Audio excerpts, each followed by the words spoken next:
বা কোনো ডাউট যদি থাকে তাহলে বলো।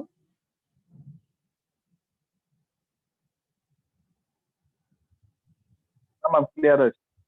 ক্লিয়ার আছে তো? আমি আগের দিন ম্যাম যেহেতু, হ্যাঁ হ্যাঁ বলো।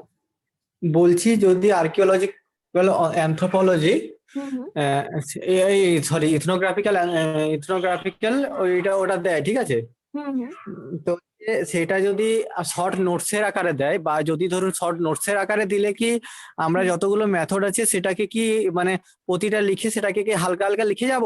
যদি হ্যাঁ ধরুন 10 নাম্বারে দিল, আর 10, যদি সেটা ধরুন, হ্যাঁ বলো বলো, তুমি আর বলে যদি নাও। সেটা আরো বেশি হুম, হ্যাঁ বেশি নাম্বারের থাকে, তাহলে সেটা কিভাবে রিপ্রেজেন্ট করবো? আমি সেটা বলতে চাইছি যে কম নাম্বারে থাকলে কিরকম লিখবো, আর বেশি নাম্বারে থাকলে কিরকম লিখবো? কম নাম্বারের থাকলে তুমি এক্সপ্লেনেশনের জায়গাটা ছোট হয়ে যাবে, সেই জায়গাটায় বেশি কথা বলবে না, পয়েন্ট আচ্ছা আচ্ছা গুলো দিয়ে মোটামুটি ছেড়ে দেবে। 5 নম্বর, আমি এক্সাম্পল দিয়ে বলছি যে 5 নম্বরে থাকলে মেথড গুলো বলবে, নামটা মেনশন করবে, কিন্তু এক্সপ্লেন করবে না ওর মধ্যেকার মেথড গুলো। মানে এথনো আর্কিওলজি যখন লিখছো, তার যে হ্যাঁ মেথডস গুলো আছে সেইগুলোর নামগুলো এক্সপ্লেন করবে, কিন্তু মেথডের প্রসিডিওর গুলো এক্সপ্লেন করার দরকার নেই। 5 মার্কস হলে এটা ঠিক আছে। আচ্ছা কিন্তু আচ্ছা সেক্ষেত্রে কিন্তু ইন্ট্রোডাকশন, ডেফিনেশন, কে প্রথম এটা ইন্ট্রোডিউস করেছিল, তারপর এই জিনিসটা কি, তারপর তার এক্সাম্পল, তারপর তার মেথড, তারপর একটা কনক্লুশন দিয়ে সেটাকে শেষ করছো। এটা গেল 5 মার্কস এর জন্য। এবার যদি ওই একই এথনো আর্কিওলজি 10 মার্কস এর জন্য আসে, অনেক সময় আসে এটা। আর আর্কিওলজিক্যাল ব্রাঞ্চেস থেকে শুধুই মাত্র কিন্তু এথনো আর্কিওলজি থেকেই প্রশ্ন আসে, অন্যগুলো থেকে সেরকম প্রশ্ন আসে না। ওই আচ্ছা জন্যই আমি এথনো আর্কিওলজি পড়িয়েছি এতটা ইলাবোরেটলি। আচ্ছা আচ্ছা এবার যদি ওটা 10 মার্কস এর বা 12 মার্কস এর আসে, তখন তুমি ওই প্রত্যেকটা মেথড এক্সপ্লেন করছো এবং এক্সাম্পলটা শুধু দিচ্ছ না, এক্সাম্পলটাকে রিলেট করে বলছো, তবেই কিন্তু ওই উত্তরটা দাঁড়াচ্ছে। বাকি বডি কিন্তু একই থাকছে, পুরো স্ট্রাকচারটা আচ্ছা উত্তরের। আচ্ছা ঠিক আছে। আচ্ছা ম্যাম, হুম হুম আর একটা প্রশ্ন। হুম ধরুন আমি লিখছি, ঠিক আছে, হুম ওটা আমি ধরুন আমি ব্রাঞ্চ গুলো লিখছি, আমি ধরুন হুম যে বললাম যে এত ভাগে ডিভাইড করা যায়, এবং সেটা নামগুলো লিখছি। আমি যদি সেখানে না করে আমি যদি একটা ছক করে দিই, সেক্ষেত্রে কি আমাকে কিছু নাম্বার কাটা যাবে, না ক্ষেত্রে আমি না ছক করলে সেটাও ঠিক আছে? না, বলছি ছক যদি করো না, ছকটা বায়োলজিক্যাল অ্যানথ্রোপোলজিতে ঠিক আছে, আর্কিওলজিতে খুব একটা চার্ট করবার দরকার নেই। তুমি যখন বায়োলজিক্যাল অ্যানথ্রোপোলজি লিখবে তখন চার্ট হ্যাঁ করে লেখো, ওটা বেটার। আর আচ্ছা আর্কিওলজিতেও চার্ট করে লেখার জায়গা আছে, কিন্তু সেটা এইটা নয় আর কি, আমার বক্তব্য এটাই। আচ্ছা না না, আমি বলতে চাইছি যে যদি আমি ধরুন সেখানে স্কোপ আছে, আমি যদি ধরুন সেই লেখার বদলটা আমি ওটা ছক করে দিলাম বা ডায়াগ্রামের মাধ্যমে বুঝিয়ে দিলাম, ঠিক আছে, ফ্লো চার্টের মাধ্যমে, সেক্ষেত্রে কি কোনো প্রবলেম হয় না তো সেক্ষেত্রে? না, সেক্ষেত্রে কিছু প্রবলেম তুমি হয়? এথনো আর্কিওলজিতে ফ্লো চার্টের মাধ্যমে কি করে বোঝাবে সেটাও না, আমি একটু। এটা বলছি না ম্যাম, আমি আচ্ছা ওভারঅল আচ্ছা, ব্যাপারটা বলছি, আমি ওভারঅল জিনিসটা বলছি। না যেখানে স্কোপ থাকবে সেখানে তুমি ইউজ করতে পারো, কিন্তু যেখানে স্কোপ নেই সেখানে কিন্তু ইউজ করো না, এটাই না আমি না, আমি বলবো। সেটা বলছি না, হ্যাঁ যেখানে স্কোপ নেই আমি কিভাবে ইউজই করবো কিভাবে বা সেটা, হ্যাঁ ওটাই বলছি আর কি, যে ওটা ইউজ করলে কোনো প্রবলেম হবে না আর কি, যে হচ্ছে না আমি ফ্লো না না চার্টের মাধ্যমে। না, ফ্লো আচ্ছা চার্ট আচ্ছা বা তোমার চার্ট কোনো, সেটা সব থেকে বেশি ভালো হয় তোমার আর বায়োলজিক্যাল অ্যানথ্রোপোলজি আর হ্যাঁ ফিজিক্যাল অ্যানথ্রোপোলজিতে ইউজ করলে খুব ইউজফুল আচ্ছা হবে জিনিসটা। বা আর্কিওলজির কিছু কিছু পোর্শনে আমি বলেও দেবো, বা হয়তো আমিও চার্ট কিছু প্রোভাইড করব, সেক্ষেত্রে বলবো ওইটা চার্টের মধ্যে লেখো, তাহলে জিনিসটা ভালো হবে। ঠিক আছে, দেখতেও সুন্দর লাগবে, আর উত্তরটা পরীক্ষকের চোখেও স্পষ্ট হয়ে যাবে যে হ্যাঁ কি বলতে চাইছে, কম সময়ের মধ্যেও লেখা হবে, টাইম সেভটাও হবে আচ্ছা। আর কি। আর ম্যাম যেটা অ্যানথ্রোপোলজিতে যেটা ডায়াগ্রামের ব্যাপার থাকে, সেটা কি পেন্সিল আঁকতে হয় না মানে ওটা? ডায়াগ্রাম যদি আর্কিওলজি ডায়াগ্রাম থাকে না, যে স্ট্র্যাটিগ্রাফির যে ডায়াগ্রামের হুম আমি কথা বলেছিলাম, হ্যাঁ ওইগুলো পেন্সিলে আঁকবে। আচ্ছা, আর বায়োলজিক্যাল পার্টেও যেগুলো থাকে সেগুলো পেন্সিলে বায়োলজি আঁকা? বায়োলজি খুব একটা ডায়াগ্রাম যে তোমাকে আঁকতে হবে সেরকমটা নয়, যেগুলোই বা আঁকবে সেগুলো পেন্সিলে আঁকলেই ভালো। ঠিক আচ্ছা আছে। আচ্ছা বা এই যে ঠিক। আর্কিওলজির এই বিভিন্ন কালচারের হয়তো আমি কোনো কোনো টুল বলবো ছোট ছোট করে ডায়াগ্রাম করে ভীষণ সুন্দর করে, ভীষণ হ্যাঁ পারফেক্ট করে আঁকতে হবে এরকমটা নয়, কিন্তু আচ্ছা আচ্ছা, মোটামুটি একটা মানে আউটলাইনটা, ক্যারেক্টারিস্টিক গুলো যাতে হ্যাঁ বোঝা প্রমিনেন্ট যায় আর কি। থাকে, হ্যাঁ সেইটা বজায় রেখে আঁকা আর কি, পেন্সিল দিয়ে আঁকা, পেন দিয়ে নয় আর। আচ্ছা ব্ল্যাক আর ব্লু এই দুটো কালি তোমরা ব্যবহার করতে পারো, আর এদিকে পেন্সিল দিয়ে আঁকতে পারো। মানে এত টাইম পাবে কিনা সেটাও একটা ব্যাপার, কারণ তোমাদের হ্যাঁ ওটাই। লিখতে হবে, কিন্তু মানে যে কোনো রকম ডায়াগ্রাম বা ফ্লো চার্ট বেটার তুমি পেন্সিল দিয়ে করো, সেটাই ভালো হয়। ফ্লো চার্ট তুমি পেন দিয়ে করলেও করতে পারো, ওটা অতটা অসুবিধার কিছু নয়, কিন্তু ডায়াগ্রাম মাস্ট পেন্সিল। ঠিক আছে আচ্ছা ঠিক আছে। নূর, কোনো প্রশ্ন? না ম্যাম। আচ্ছা বেশ, ঠিক আছে। তাহলে আগের দিন আমরা যেটা পড়েছিলাম সেটা হচ্ছে ইন্দাস ভ্যালি সিভিলাইজেশন। ঠিক আছে, যেটা হচ্ছে ইন্ডিয়ার একটা সিভিলাইজেশন এবং ওল্ডেস্ট একটা সিভিলাইজেশনের মধ্যে কনসিডার করা হয়। তো আজকে যেটা পড়বো সেটা হচ্ছে upper palaeolithic people and their culture. দেখো আমি যেটা বলছি যে যে যে পোর্শন গুলো থেকে প্রশ্ন আসে, আমি কিন্তু সেই পোর্শন গুলো আগে কভার করে দেওয়ার চেষ্টা করছি সম্পূর্ণভাবে। সিলেবাসটা খুব একটা ছোট না, সিলেবাসটা অনেকটাই ভাস্ট। তাও আমি একটা একটা করে টপিক, তোমাদের কোয়েশ্চেন যেটা বেছে দিয়েছিলাম সেখানে টপিক আমি ভাগ করে দিয়েছিলাম, আমি কিন্তু সেভাবেই এগোচ্ছি। আমি তোমাদের প্রথমে আর্কিওলজিক্যাল ব্রাঞ্চেস শেষ করেছি, তারপরে তোমাদের ডেটিং শেষ করেছি, ডেটিং এর পর আমি ইন্দাস ভ্যালি সিভিলাইজেশন ওই পার্টটা শেষ করে দিয়েছি। এরপর যেটাতে আসছি সেটা হচ্ছে প্যালিওলিথিক কালচার গুলো। যত কালচার আছে প্যালিওলিথিক, সেই কালচার গুলো এবার এক একটা করে আমরা পড়বো। এইবার এটাও বলে রাখা ভালো যে এই কালচার পোর্শন থেকে তোমাদেরকে আমি পিডিএফটা প্রোভাইড করেছি, ওখানটা একটু দেখো। কালচার পোর্শন থেকে সব থেকে বেশি প্রশ্ন আসে কিন্তু নিওলিথিক কালচার থেকে। ঠিক আছে, তো আমি আজকে চাইলে নিওলিথিকই পড়াতে পারতাম, কিন্তু বিষয়টা সেটা না। তোমরা যদি অর্ডারটা না জানো যে কোথা থেকে আসছে কোথায় যাচ্ছে, সেই অর্ডারটা প্রপারলি না জানো, তাহলে কিন্তু তোমরা বুঝতে পারবে না, তোমাদের অসুবিধা হবে। তাই জন্য আমি ঠিক করেছি যে প্রথমে upper palaeolithic, middle palaeolithic, lower palaeolithic এগুলো একটু কভার করে নিয়ে তারপরে কিন্তু আমি নিওলিথিকে ঢুকবো, তার আগে ঢুকবো না। ম্যাক্সিমাম কোয়েশ্চেন ওখান থেকেই আসে, এবং নিওলিথিক টপিকটা তোমরা যদি ভালো করে কভার করে যেতে পারো, তোমরা কিন্তু অনেকগুলো মার্কস অ্যাটেন্ড করতে পারবে। কোয়েশ্চেন বিষয়বস্তু এক, কোয়েশ্চেনটাই খালি ঘুরিয়ে ফিরিয়ে আসে। ঠিক আছে, হয়তো এর মধ্যে আমি কিছু পিডিএফ হয়তো প্রোভাইড করতে পারি, সেগুলো হয়তো বোঝবার কোনো জায়গা নেই, সেগুলো কিন্তু তোমাদের প্র্যাকটিস করতে হবে, লিখতে হবে, এবং হয়তো কিছু মনে রাখবারও জায়গা থাকবে। আমি বুঝিয়ে দেবো, কোনো ডাউট থাকলে সেখানে আমি বুঝিয়ে দেবো, কিন্তু সেখানে যদি মানে বেশিটাই তোমাদের পড়ার জায়গা, আমার বোঝাবার বা এক্সপ্লেন করার জায়গা কিন্তু খুব একটা নেই।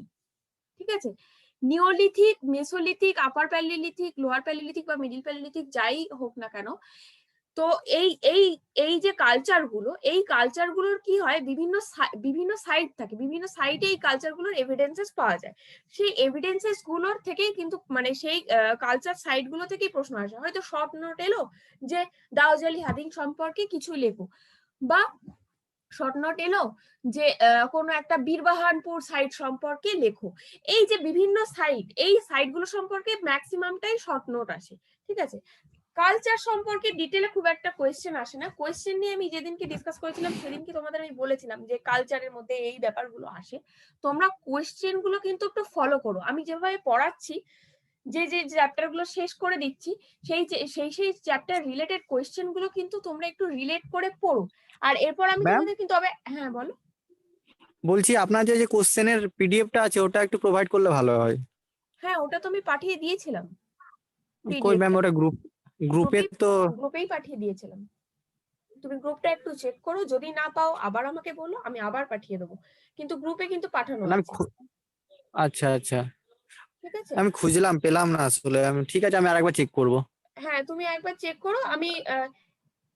আমি বলে ডেটটাও এক্স্যাক্টলি আমার মনে নেই যে কোন ডেটে আমি পাঠিয়েছি। না তাও পুরোনো গ্রুপটাতে, না এই না না গ্রুপটাতে পাঠিয়েছেন ম্যাম? না না না এই গ্রুপটাতেই, নতুন এই গ্রুপটাতে। গ্রুপটাতে আচ্ছা হ্যাঁ। তাহলে দেখতে হবে ম্যাম। এই গ্রুপের ফার্স্ট দিনই আছে। আমি তাও আরেকবার ফরওয়ার্ড করে দিলাম, ঠিক আছে এখনই, আচ্ছা আচ্ছা ঠিক আছে, একটু চেক আমি করে আসলে নিই। এই গ্রুপটা, হ্যাঁ ঠিক আছে। হ্যাঁ, তো হ্যাঁ এই ঠিক আছে। কোয়েশ্চেন ওয়াইজ কিন্তু আমরা এগোবো, এইটা কিন্তু মাথায় রেখো সব সময়।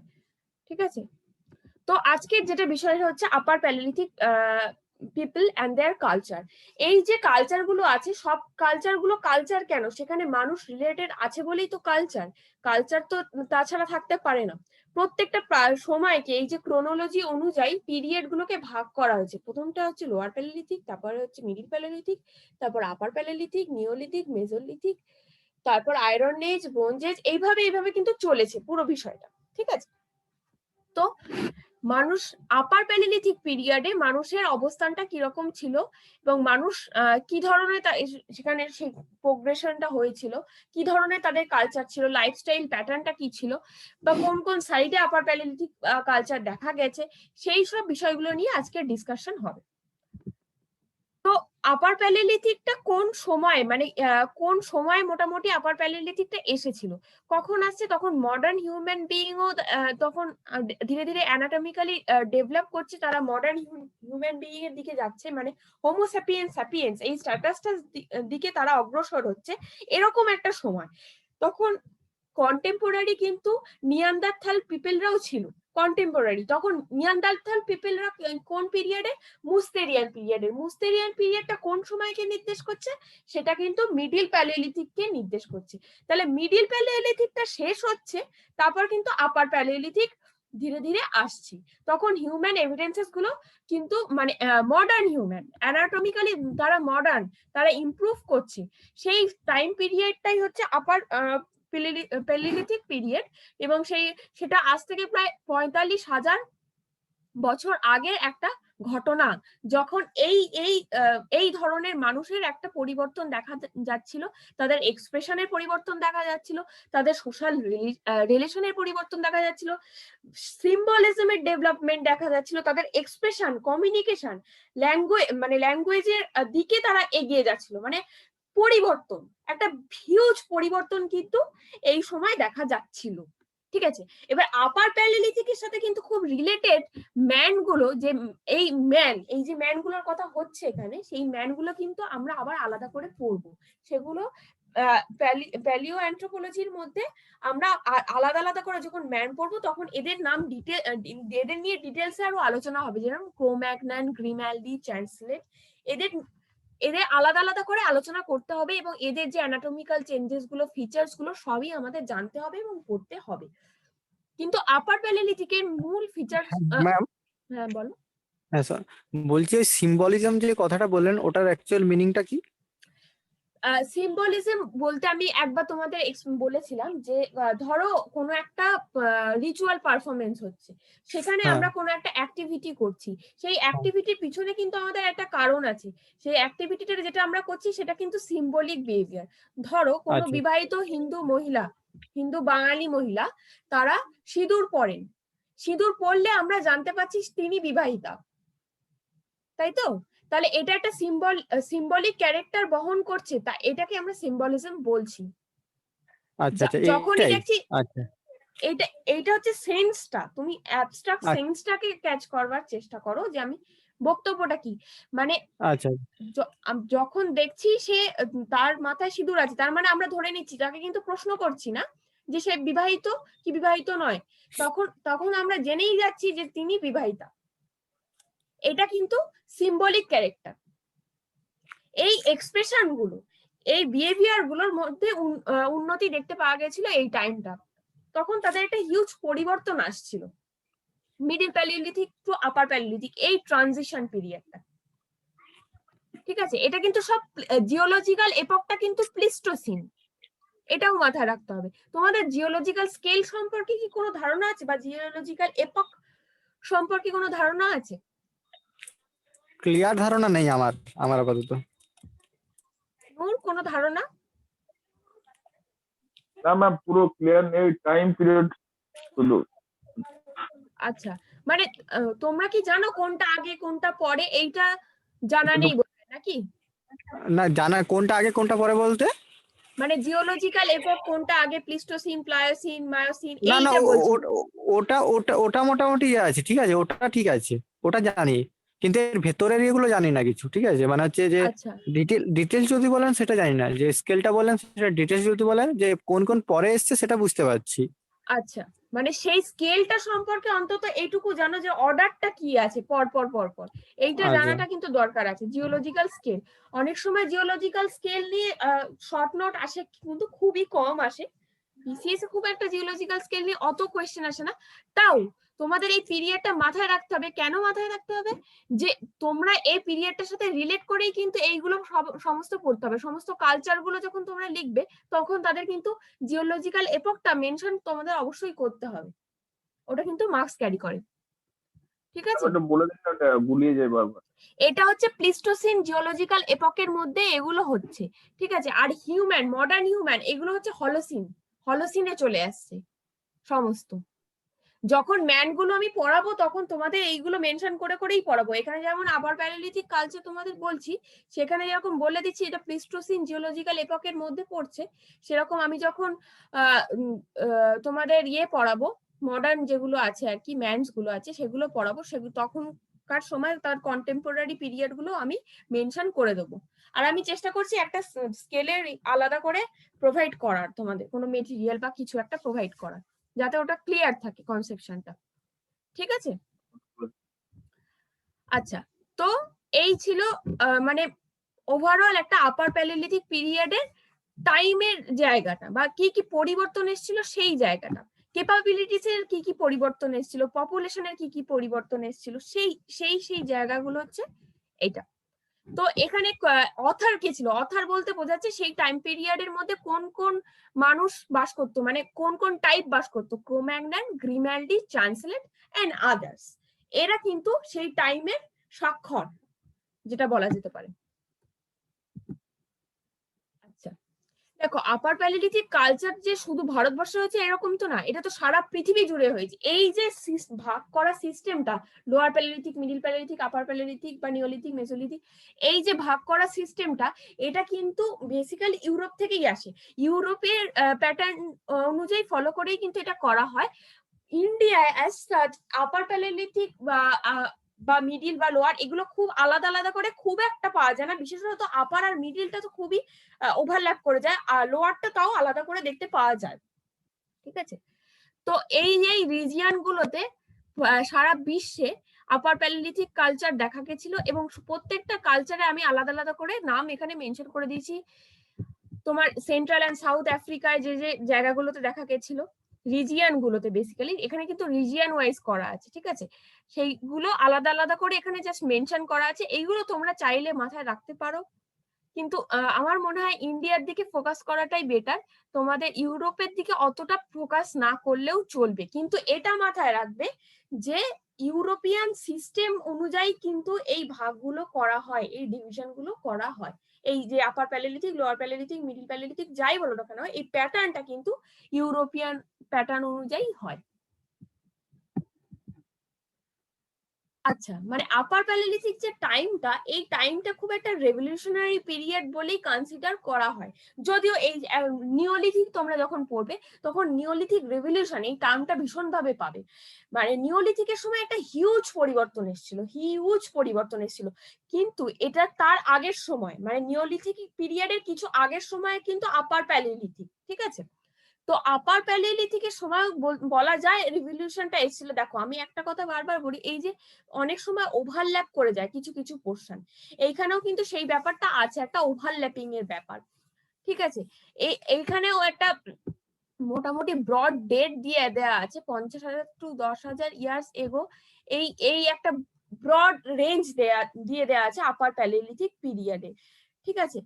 তো এই হচ্ছে ব্যাপার, যে রেভলিউশন বলতে এখানে একটা মিডিল থেকে আপারে যে পরিবর্তনটা ঘটেছিল, সেই সময় অনেকটাই পরিবর্তন হয়েছিল।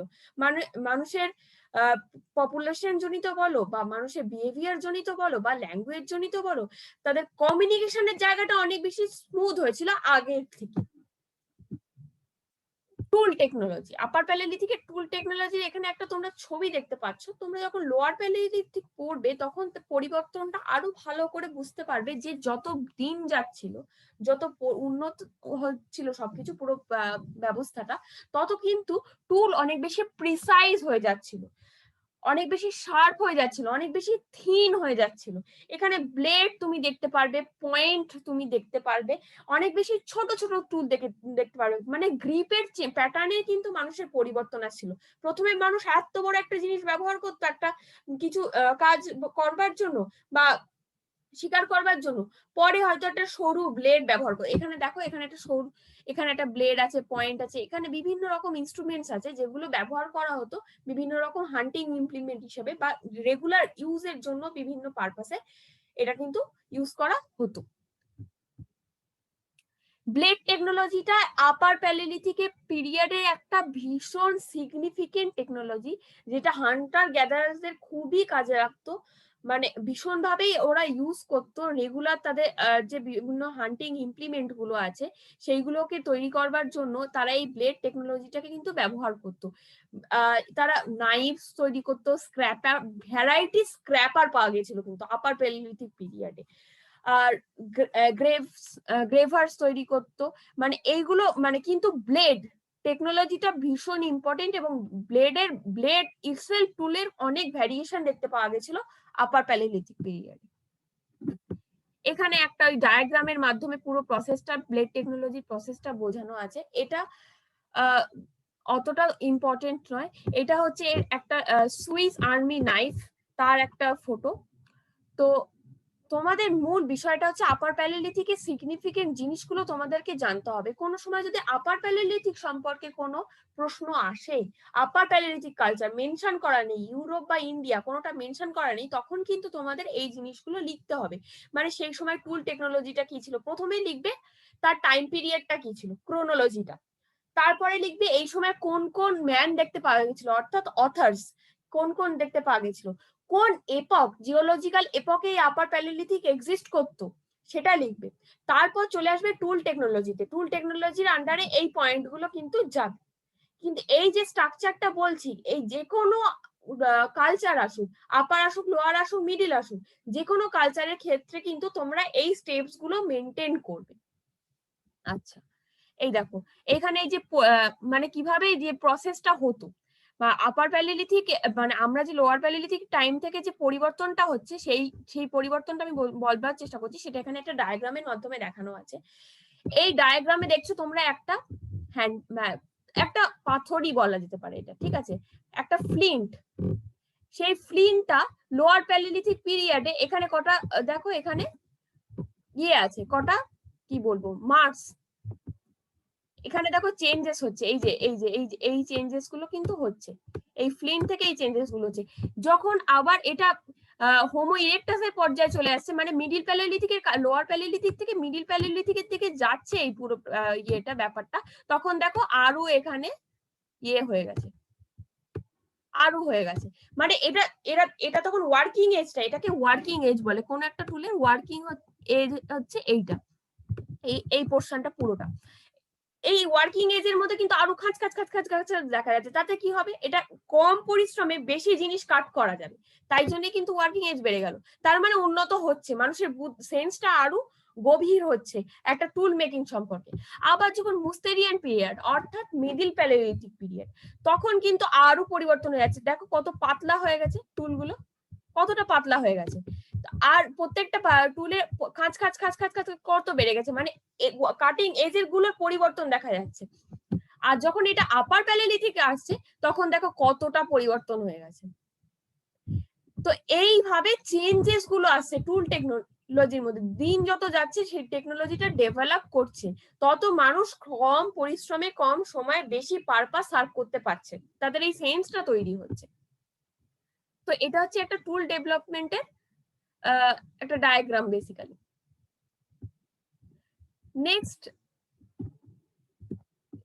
নেক্সট হচ্ছে এখানকার এই যে প্রসেস, টুল মেকিং এর প্রসেসটা যেটা আমি বলছিলাম, সেই প্রসেসের কিছু ছবি দেওয়া আছে। লোয়ার আপার প্যালিওলিথিকের কিছু টুলস, এটা যেরকম লরেল লিফ পয়েন্টের শেপটা দেখতে পাচ্ছ কতটা পাতলা, লরেল লিফ, এইটা হচ্ছে আপার প্যালিওলিথিক পিরিয়ডের একটা খুব সিগনিফিকেন্ট টুল। পয়েন্টের মধ্যেও একটা ভাগ, সেটা হচ্ছে লরেল লিফ আর ইউলো লিফ, মানে পাতার মতো দেখতে বলে এটা কিন্তু লিফ বলছে এখানে। লরেল কিন্তু একটা পাতার বেসিক্যালি নাম। এখানে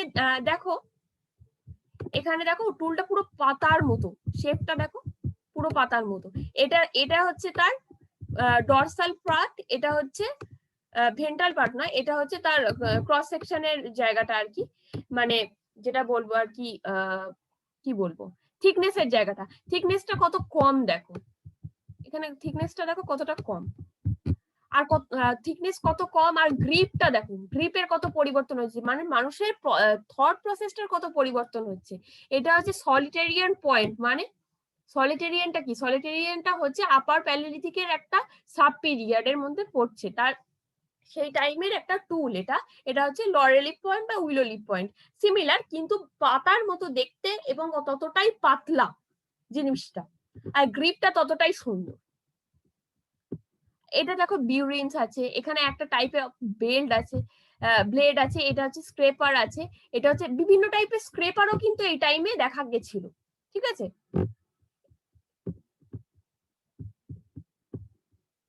এই টাইমটা কিন্তু খুব উল্লেখযোগ্য একটা সময় আপার প্যালিওলিথিক।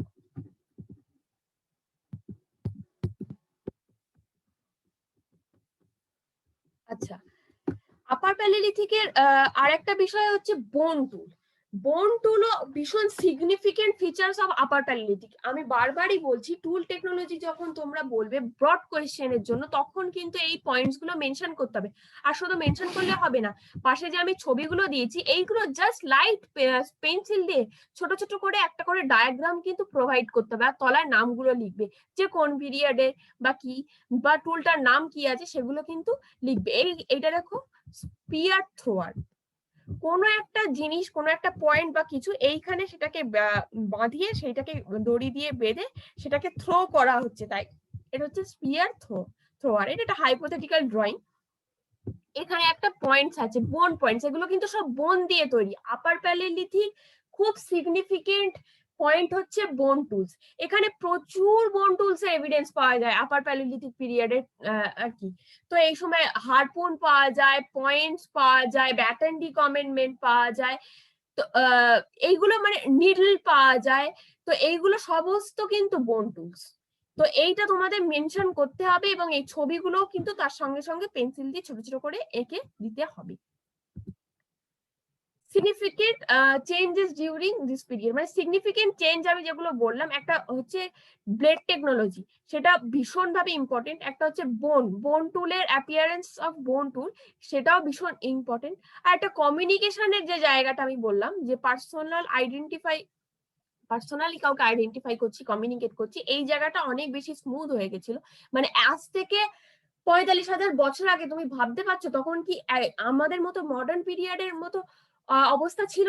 তাদের মধ্যে অনেক রকম ল্যাক্স ছিল। তারা ধীরে ধীরে ধীরে ধীরে ধীরে ধীরে আমরা আজকে এই জায়গায় এসেছি ডেভেলপ করে, কিন্তু তখন এই জিনিসগুলো ভাবা যেত না এত সহজে।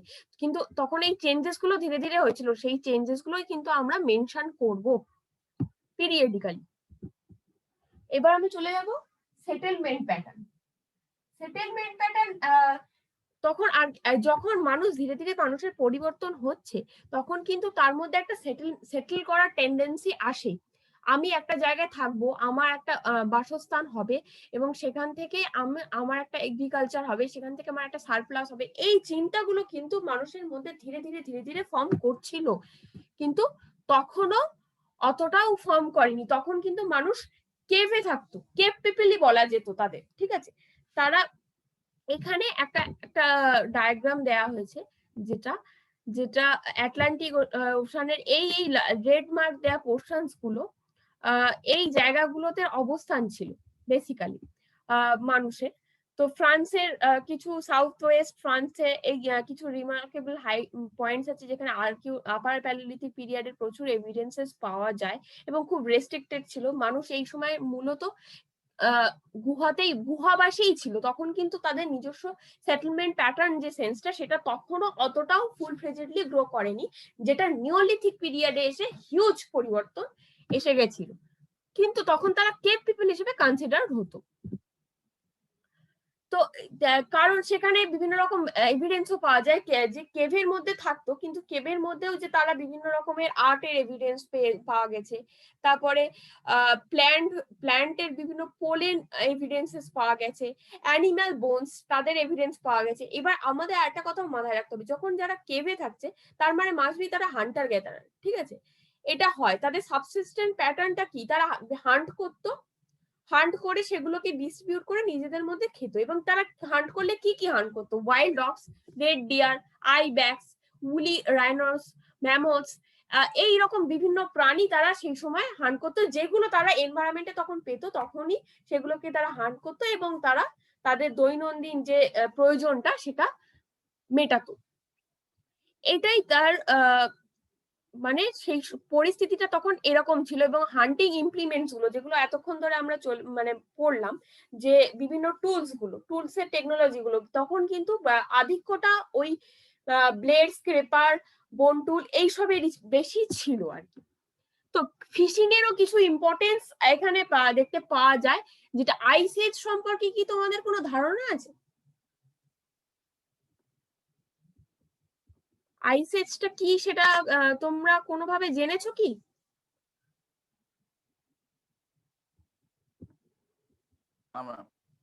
হ্যাঁ, ধারণা নেই? আচ্ছা আচ্ছা, ঠিক আছে ঠিক আছে, আমি বলবো আস্তে আস্তে বলবো, যেটুকু যেখানে প্রয়োজন সেইটুকুই সেখানে বলবো। আইস এজ কিন্তু পৃথিবীর একটা বৃহৎ পরিবর্তনের সময়, যেটা একটা জিওলজিতে বা আর্কিওলজিক্যাল অ্যানথ্রোপোলজিতে খুব একটা ইম্পর্টেন্ট জায়গা, যেই সময় মানুষের সারা পৃথিবী বরফে ঢেকে গেছিল, এবং সেই যুগটাকেই কিন্তু বলা হচ্ছে আইস এজ। আইস এজের টাইমে অনেক রকম ইকোনমিক্যাল পরিবর্তন, জিওগ্রাফিক্যাল পরিবর্তন, মানুষের স্ট্রাকচারের পরিবর্তন, অনেক কিছু দেখা গেছিল। তো সেইটা, এবং প্রি আইস এজ এবং পোস্ট আইস এজ এবং আইস এজ, এই তিনটে পিরিয়ডেই কিন্তু হিউজ চেঞ্জেস লক্ষ্য করা গেছিল। তুষার যুগ যেটাকে বলা হয় পৃথিবী, সেই সময়কার কথা এখানে কিছুটা বলা হচ্ছে।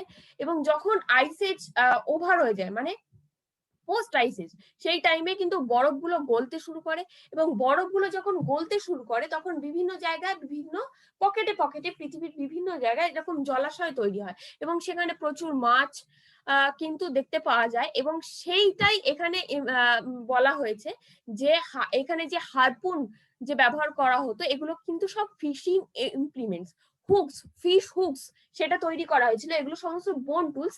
এগুলো কিন্তু মানুষ তখন দেখলো যে শুধু আমার স্থলভাগের যে পশুরা আছে তাদের শিকার করলে হবে না, আমার খাদ্যের চাহিদাটা হয়তো পুরোটা পূরণ হচ্ছে না।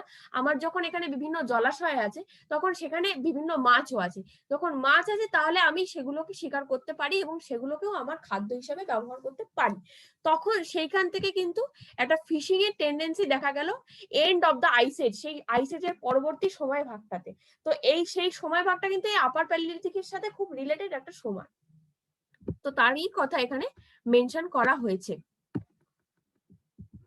দেখো, কোনো কিছু ইকোনমি বা সাবসিস্টেন্স প্যাটার্ন কিন্তু এমনি এমনি আসে না, সবটা কিন্তু জিওগ্রাফির সাথে ওতপ্রোতভাবে জড়িত। আমার পরিবেশ, আমার পরিস্থিতি যেরকম, আমি কিন্তু আমার জীবিকাটা বা আমার দৈনন্দিন সাবসিস্টেন্স প্যাটার্নটাকে কিন্তু আমি সেইভাবে সেই দিকে টেন্ড করব। তাহলে আমার ততটা উপকার হবে, আমার রিসোর্স গুলো আমি তত বেশি ইউজ করতে পারবো। সেই কনসেপ্ট থেকেই কিন্তু এখানে ফিশিং এর জায়গাটা চলে আসছে, শুধুমাত্র হান্টার গ্যাদারার না থেকে। এখানে ওই সেই রিভারের কথা বলা হয়েছে, যে এখানে ওই রিভার গুলোকে ইউজ করা, সেই একটা টেন্ডেন্সি এখানে সেখানে দেখা যাচ্ছিল, এবং বিভিন্ন এভিডেন্সেস ও বিভিন্ন রিভার ব্যাংকস এর পাশে পাওয়া গেছে। এবং রিভার ব্যাংকস তোমরা আগেই তোমাদের আমি বলেছি যে খুব ভালো স্ট্র্যাটিগ্রাফির জায়গা, সেখান থেকে বিভিন্ন রকম স্টাডি করাটা ভীষণভাবে যায়। আদর্শ প্রিজার্ভ করা, আদর্শ না না বলাই ভালো, তখন সেই জায়গাগুলো থেকে স্টাডি করা কোনো জিনিসকে ভালোভাবে যায় রিভার ব্যাংকস। এবং যত মানুষ কিন্তু বেশিরভাগ তার যত সেটেলমেন্ট প্যাটার্ন সব কিন্তু কোনো নদী বা জলাশয়ের কাছে কাছে করবার চেষ্টা করতো, কারণটা খুব সোজা, সেটা হচ্ছে তার জলের প্রয়োজন। এবং জল শুধু না, সেখানে একটা ফিশিং এরও জায়গা রয়েছে, বা চাষবাস পরবর্তীকালে সেটারও জায়গা রয়েছে, সেখানে চাষের জলটারও প্রয়োজন আছে। তো জলাশয় সবসময় জানবে একটা খুব গুরুত্বপূর্ণ জায়গা কোনো একটা মানব সভ্যতা গড়ে ওঠার জন্য। এবার সোশ্যাল লাইফে আসবো, যে এই আপার প্যালিওলিথিক পিরিয়ডের যে মানুষগুলো, তাদের সোশ্যাল লাইফস্টাইলটা কিরকম ছিল। এখানে এখানে যে বললাম, তাদের প্রথম লাইফস্টাইলের মধ্যে যেটা পড়ে, তারা হচ্ছে বেসিক্যালি কেভ পার্সন ছিল, মানে তারা কেভ থাকতো, কেভ ম্যান বলা যেতে পারে তাদেরকে। তো এখানে কেভ ম্যান যেটা একটা আছে, এবং সেখানে তারা বিভিন্ন রকম আপার প্যালিওলিথিকে কিন্তু খুব ভালো ভালো আর্ট পাওয়া গেছিল। আপার প্যালিওলিথিক আর্ট কিন্তু বিখ্যাত, যেরকম আমাদের ভারতবর্ষের একটা জায়গা আছে ভীমবেটকা বলে, সেখানে কিন্তু বিভিন্ন আপার প্যালিওলিথিক আর্টের এভিডেন্সেস পাওয়া গেছে। এছাড়া আলতামিরা গুহাচিত্র, বিশ্ববিখ্যাত গুহাচিত্র, সেখানে একটা বাইসনের ছবি আছে, সেটাও কিন্তু এই আপার প্যালিওলিথিক আর্টের একটা এভিডেন্স। এছাড়াও বিভিন্ন রকম আর্টের এভিডেন্স আপার প্যালিওলিথিক পিরিয়ডে পাওয়া যায়। মানুষের মধ্যে যে এই যে সিম্বলিক বিহেভিয়ার যেটার কথা আমি বললাম, সেটা কিন্তু একটা এক্সপ্রেশনটা কিন্তু একটা আর্ট। আর্ট কিন্তু সিম্বলিজমের একটা খুব ভালো এক্সপ্রেশনের জায়গা। সেটা যে মানে ছিল, সেটা কিন্তু আর্টই আমাদের প্রমাণ করে দেয় যে সেই টাইমে তাদের মধ্যে সিম্বলিক নেচার বা বিহেভিয়ার লক্ষ্য করা যেত। তারা এক্সপ্রেস করতো নিজেদেরকে বিভিন্ন ভাবে। তারা যে বিভিন্ন শিকারে যেত, সেই শিকারের বিভিন্ন ছবি কিন্তু তারা দেওয়ালে আঁকতো। তারা তাদের যে বাসস্থান, যে গুহা, সেখানে কিন্তু বিভিন্ন রং দিয়ে, অনেক সময় মনোক্রোম হতো, অনেক সময় মনোক্রোম হতো না, বিভিন্ন কালার্স থাকতো, ডাইক্রোম, বাইক্রোম, এরকম ভাবে হতো। কিন্তু এভিডেন্সেস কিন্তু খুব ভালো এভিডেন্সেস পাওয়া গেছে। তো আপার প্যালিওলিথিক লাইফস্টাইলটা যেটা ছিল, মানে মোটামুটি কমপ্লেক্স হান্টিং গ্যাদারিং সোসাইটি কিন্তু তারা পসিবলি ছিল বলে কনসিডার করা হয়। স্পিরিচুয়াল বিলিফস তাদের মধ্যে কিছু কিছু পাওয়া যায়, সেটা এভিডেন্সেস কিছু কিছু পাওয়া যায়। সি সেলস, ব্রেসলেট, এই যে বিভিন্ন রকম যে জুয়েলারির জিনিসগুলো, সেই এভিডেন্সেস গুলো কিন্তু আপার প্যালিওলিথিক পিরিয়ডে এই যে কেভ গুলোর থেকে আর কি পাওয়া যায়। পৃথিবীর বিভিন্ন জায়গায় এই কালচার ছিল তাদের মধ্যে। রিচুয়াল পারফরমেন্স তাদের মধ্যে যে ছিল, সেটাও বা যে ম্যারেজের যে ইনিশিয়েশনটা, সেই কনসেপ্টটাও কিন্তু এদের মধ্যে খানিকটা ছিল এই টাইম পিরিয়ডে আর কি। তো এইটা ছিল তাদের সোশ্যাল লাইফ। এবার স্পেসিফিক কিছু ট্র্যাডিশনের কথা আমরা জানবো। এই যে আপার প্যালিওলিথিকের টুল টেকনোলজির কথা বলছিলাম, যে এই টুল টেকনোলজির মধ্যে কিন্তু তোমাদের এই টুল ট্র্যাডিশন গুলো সমস্ত মেনশন করতে হবে। এই ট্র্যাডিশন বলতে কিন্তু টুল ট্র্যাডিশনের কথাই বোঝানো হচ্ছে। এখানে প্রথম ট্র্যাডিশনটা হচ্ছে আপার প্যালিওলিথিকের প্রি গর্ডিয়ান ট্র্যাডিশন, ঠিক আছে? তো প্রি গর্ডিয়ান ট্র্যাডিশনের মধ্যে আবার ভাগ দেখতে পাওয়া যাচ্ছে, সেটা হচ্ছে লোয়ার প্রিগর্ডিয়ান বা অলসো শ্যাটলপেরিয়ান, আর তারপর হচ্ছে আপার প্রিগর্ডিয়ান বা অলসো গ্র্যাভিটেরিয়ান। এরকম এভিডেন্সেস পাওয়া যাচ্ছে। এবং এই পিরিয়ড গুলো কত সময় থেকে কত সময়কাল, সেগুলো কিন্তু তোমাদেরকে অবশ্যই মেনশন করতে হবে। এখানে যে অর্ডারে লেখা আছে তোমাদের সে অর্ডারে লিখলে তো খুবই ভালো হয়। এবার কোয়েশ্চেনের মার্কস অনুযায়ী তোমাদেরকে ওই কতটা কথা বলবো বা কতটা কথা বলবো না, সেই পরিমাণটা কমা বাড়াটা তোমাদেরকে করতে হবে সেটা। তো এখানে ওভারঅলটা মেনশন করা আছে যে কি ছিল সেই টাইম পিরিয়ডটা, সেই টাইম পিরিয়ডে কি কি ধরনের টুল পাওয়া যেত। এখানে দেখো ছবিও দেওয়া আছে। গ্র্যাভিটেরিয়ান পয়েন্টস কিন্তু এরকম দেখতে হতো, শাটলপেরিয়ান পয়েন্টস কিন্তু এরকম দেখতে হতো, ফ্রন্ট রবার ট্যানজেন্ট পয়েন্ট সেটাও এই সময় পাওয়া যায়। এগুলো গ্র্যাভিটেরিয়ান পয়েন্টস, আর এগুলো এটা শ্যাটলপেরিয়ান পয়েন্টস। এই নোয়ালিস বিওরিন্স এটাও কিন্তু গ্র্যাভিটেরিয়ানের মধ্যেই পড়ছে। তো এই টাইম পিরিয়ড গুলো তোমাদের মেনশন করতে হবে। আর কি টেকনোলজি ইন্ডাস্ট্রি টেকনোলজি, সেইগুলো কিন্তু তোমাদেরকে মেনশন করে যেতে হবে। আর পাশে পারলে ছবি একটা একটা করে হলেও একে কিন্তু দিলে ভালো হয়, ঠিক আছে? এখানে দেখো, এখানে একটা এভিডেন্স কিছু পাওয়া গেছিল গ্র্যাভিটেরিয়ান কালচারে, সেইটা এখানে মেনশন করা আছে। এগুলো কিছু বোনস এর এভিডেন্স এখান থেকে পাওয়া গেছিল, ঠিক আছে? এখানে একজন আর্কিওলজিস্ট এই জায়গাটা আর কি এক্সপ্লোর করেছিলেন বা এক্সক্যাভেট করেছিলেন, সেই জায়গাটার একটা ছবি এখানে দেওয়া আছে। এখানে দেখো তাদের যে হাউস প্যাটার্নের যেটা, সেটাকে একটা রিকনস্ট্রাক্ট করবার চেষ্টা করা হয়েছে। যে যে এভিডেন্স গুলো পাওয়া গেছিল সেই এভিডেন্স গুলোকে জুড়ে আর্কিওলজিস্টরা এটাকে তাদের হাউস প্যাটার্নটাকে একটা শেপ দিয়েছেন আর কি। এখানে দেখো প্রচুর বোনস আছে, বা এখানে দেখো এনিম্যাল স্কিন সেগুলোও আছে, সেগুলোকে জুড়ে জুড়ে তারা কিন্তু এরকম টাইপের একটা হাউসে তারা অভ্যস্ত ছিল বা বসবাস করত। অরিগনেশিয়ান প্রথমে গেল, শ্যাটলপেরিয়ান, তারপরে আসছে অরিগনেশিয়ান। অরিগনেশিয়ানও কিন্তু এই ট্র্যাডিশনের সেকেন্ড টুল ট্র্যাডিশন আর কি, যেটা বলা যায় আপার প্যালিওলিথিকের। এর সময়কালটা ছিল তোমার 45 to 35 ইয়ার্স, অবশ্যই 1000 ইয়ার্স এগো একটা টাইম পিরিয়ড। এই সময় প্রচুর ধরনের শেলস পাওয়া গেছিল। এখানে তোমরা দেখতে পাচ্ছ শেলস এর ছবি আছে। শেলস এর বিভিন্ন শেপের শেলস এখানে পাওয়া গেছিল। এই সময় পয়েন্টও ছিল, বিউরিনো ছিল, অ্যারো ছিল, অ্যারো স্ট্রেটনার, ব্যাটন ডি কমেন্টমেন্ট, এগুলো কিন্তু এই সময়টা ছিল। অরিগনেশিয়ান পিরিয়ডটা খুব সিগনিফিকেন্ট প্যালিওলিথিক টুল ট্র্যাডিশনের একটা পিরিয়ড। এই সময় ওই বোন টুল ট্র্যাডিশনের কথা এতক্ষণ যেটা বললাম, সেই বোন টুল ট্র্যাডিশন গুলো কিন্তু এই সময়টা সব থেকে বেশি দেখতে পাওয়া গেছিল। এই ব্যাটন ডি কমেন্টমেন্ট বা যে এই যে অ্যারো স্ট্রেটনার, এই জিনিসগুলো সমস্ত এই সময় পাওয়া গেছিল। বারবার ব্যাটন ডি কমেন্টমেন্ট এই নামটা আমি নিচ্ছি, তার কারণ হচ্ছে এর কিছু ব্যাটন ডি কমেন্টমেন্ট একটা খুব সিগনিফিকেন্ট টুল, যেটা বিভিন্ন পারপাসে ইউজ করা হতো বলে আর্কিওলজিস্টরা মনে করেন। তার বিভিন্ন ইন্টারপ্রিটেশন আছে। কেউ বলেন এটাকে অ্যারো স্ট্রেটনার হিসাবে ইউজ করা হতো, কেউ বলে এটা ম্যাজিক স্টিক হিসাবে ইউজ করা হতো, মানে যারা শামানস থাকতেন বা যারা উচ্চ পদস্থ, মানে পুরোহিত শ্রেণীও যাকে বলা যেতে পারে আর কি, যিনি বিভিন্ন ম্যাজিক্যাল প্র্যাকটিসেস এর মধ্যে ইনভলভ ছিলেন, তার হাতে এই স্টিকটা দেখতে পাওয়া যেত, যেটা ম্যাজিক্যাল পারপাস ইউজ করা হতো। কেউ বলে এটাকে as a safety pin use করা হতো, যেটা তোমাদেরকে আমি পরে ছবিও দেখাবো ব্যাটন ডি কমেন্টমেন্টে। তো এরকম বিভিন্ন রকম ইন্টারপ্রিটেশনস আছে। অরিগনেশিয়ান যে টুল ট্র্যাডিশন, সেটা কোন জায়গায় দেখা গেছিল, সাউথ ওয়েস্ট অফ টোলো হাউস, এই সাউদার্ন ফ্রান্স, এইগুলো ম্যাক্সিমাম ফ্রান্সের সাইডে কিন্তু দেখতে পাওয়া গেছিল রক শেল্টারে। তো এই জিনিসগুলো তোমাদের কিন্তু মেনশন করে দিলে ভালো হয়।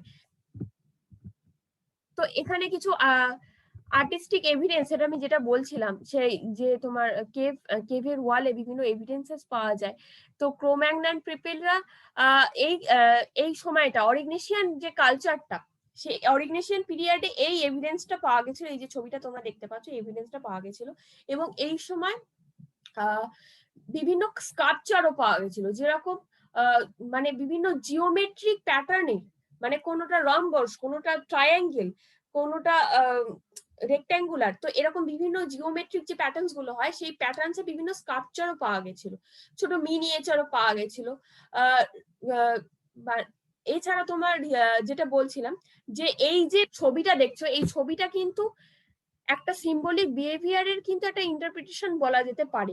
কারণ এর মধ্যে দেখো এই একটা কিন্তু পার্সপেক্টিভ আঁকার মধ্যে কিন্তু একটা পার্সপেক্টিভ লক্ষ্য করা যাচ্ছে। মানে এটা কিন্তু ফ্ল্যাট 2D নয়, আবার 3Dও নয়, একটা মাঝামাঝি পর্যায়ে কিন্তু এটা আছে। একটা এই কালচারের যারা সাক্ষ্য বহন করেন তারা হচ্ছে ক্রোম্যাগনান, এবং এইগুলো বিভিন্ন জায়গা দেখতে পাওয়া গেছিল অরিগনেশিয়ান কালচার, যেমন Germany, Austria, Spain, England, France বিশেষত। এবার যেটা আছে সেটা হচ্ছে অরিগনেশনের পরে সলিটেরিয়ান পিরিয়ডটা ফ্রান্সের ইস্ট সেন্ট্রাল ফ্রান্সে এটা দেখতে পাওয়া গেছিল বেসিক্যালি। তো এই পিরিয়ড হচ্ছে 22,000 to 17,000 ইয়ার্স এগো, যে জায়গাটা পিরিয়ডটা। এই সময় কিন্তু সলিটেরিয়ান পিরিয়ডে যেটা দেখতে পাওয়া গেছিল সেটা হচ্ছে প্যারালাল ফ্লেকিং দেখতে পাওয়া গেছিল। তোমরা দেখতে পাচ্ছ ছবিটার মধ্যে কিন্তু সব ফ্লেক্স গুলো কিন্তু প্যারালাল, দেখো যাই আসছে, এই দেখো এই ফ্লেক্স গুলো সব একে অপরের সাথে কিন্তু প্যারালালই যাচ্ছে এক একটা। এই যে কাট গুলো হয়েছে, প্রত্যেকটা ফ্লেক্সের যে কাট গুলো হয়েছে সব কিন্তু প্যারালালই যাচ্ছে। এইগুলো কিন্তু এক একটা পয়েন্টস, ঠিক আছে? এগুলো আপার এন্ড স্ক্র্যাপার পয়েন্টস এই সলিটেরিয়ান পিরিয়ডে বেসিক্যালি দেখা গেছিল। বিউরিনসও ছিল এই সময়, কিন্তু এই মূল প্যাটার্নটা হচ্ছে প্যারালাল ফ্লেকিং। এর মূল কথাটা হচ্ছে এইটা, ঠিক আছে? এটা গেল সলিটেরিয়ান।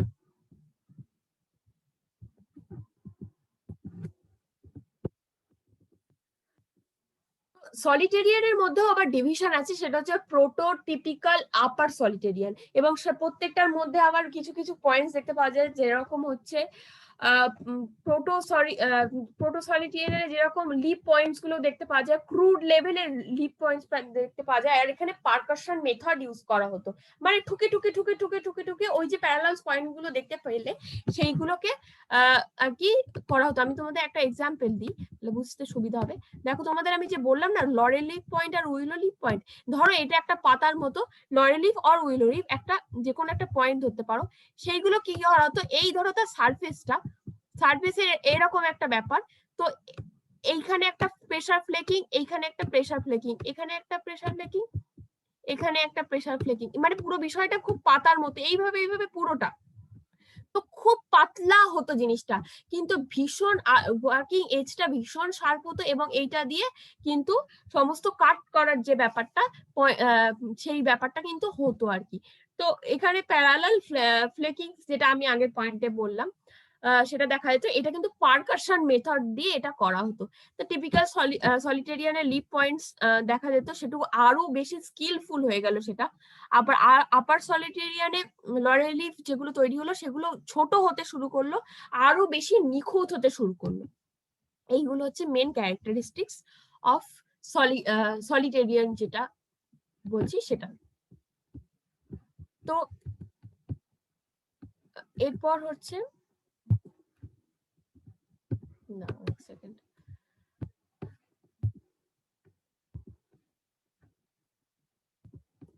তো এটাই হচ্ছে সলিটেরিয়ান কালচার। এই সলিটেরিয়ান কালচারের মধ্যে ক্রোম্যাগনন হচ্ছে এই সময় রেসপন্সিবল ছিল মূলত আর কি সলিটেরিয়ান কালচারটার জন্য। এগুলো হাঙ্গেরি, পোল্যান্ড এই সব জায়গাতে, মোটামুটি সেন্ট্রাল ইউরোপ, স্পেন এই সব রিজিয়নে এই সলিটেরিয়ান কালচার দেখা যেত। এভিডেন্সেসও পাওয়া যায় বিভিন্ন রকম ক্রোম্যাগনানেরই। তো এটাকে আমরা বলতে পারি যে ক্রোম্যাগনন এই টাইম পিরিয়ডের মালিক ছিল, এটাকে বলা যেতে পারে মোটামুটি। মানে তাদের দ্বারাই এই কালচারটা মোটামুটি চর্চা হতো। এবার আছি মেগডালিয়ান। মেগডালিয়ান পিরিয়ডে হচ্ছে সাউথ ওয়েস্টার্ন ফ্রান্সে এটা দেখা গেছিল 17 to 12,000 বছর আগে এই পিরিয়ড। এই যে ব্যাটার্নটি কমেন্টমেন্টের কথা আমি তোমাদের বলছিলাম, তার ছবিটা হচ্ছে এইটা। দেখো এর গায়েও কিন্তু পশুর চিত্র আঁকা আছে, ঠিক আছে। তো এইটারই এরকম একটা হোল আছে এইখানে, আর এখানটা একটু ব্রোকেন এই পার্টটা, আর এর সামনে আর একটু প্রশস্ত এই জায়গাটা, এই অংশটা, আর এখানে এইটা আছে। এইটাকেই ব্যাটার্নটি কমেন্টমেন্ট বলা হয়। আমি যে ইন্টারপ্রিটেশন গুলো বললাম, যে অনেক রকমের ইন্টারপ্রিটেশন আছে এটার, যে এটাকে অনেক রকম ভাবে কেউ বলা, ওই যেটা বললাম আর কি, যে ম্যাজিক স্টিক হিসেবে ইউজ করতো, কেউ বলে যে এটা কোনো অথরিটি তার তার পাওয়ার সিম্বল হিসেবে ইউজ করতো, কেউ বলে যেটা as a arrow straightener use করতো। তো এরকম বিভিন্ন ইন্টারপ্রিটেশন আছে। বোন ইন্ডাস্ট্রিটা মেগডালিয়ান পিরিয়ডেও খুব ভালোভাবে দেখতে পাওয়া গেছিল। তো বোন টুলস এর মধ্যে যেগুলো পড়ে আর কি, যে ফিশিং ইমপ্লিমেন্টস গুলো, হারপুন, তারপরে নিডল, এই জিনিসগুলো বেশি দেখতে পাওয়া যেত। ব্যাটার্নটি কমেন্টমেন্ট অবশ্যই একটা বোন টুল, সেটাও কিন্তু এই টাইম পিরিয়ডেও দেখা গেছে। এই যে এখানে এই বিভিন্ন বোন টুলেরই ছবি আছে, এখানে এটা ব্যাটার্নটি কমেন্টমেন্ট আছে, এটা হচ্ছে হারপুন আছে একটা। তো এই এটা একটা আপার প্যালিওলিথিক পিরিয়ডের একটা খুব ইম্পর্টেন্ট একটা স্কাল্পচার, যেটা হচ্ছে ভেনাস অফ উইলিনড্রফ।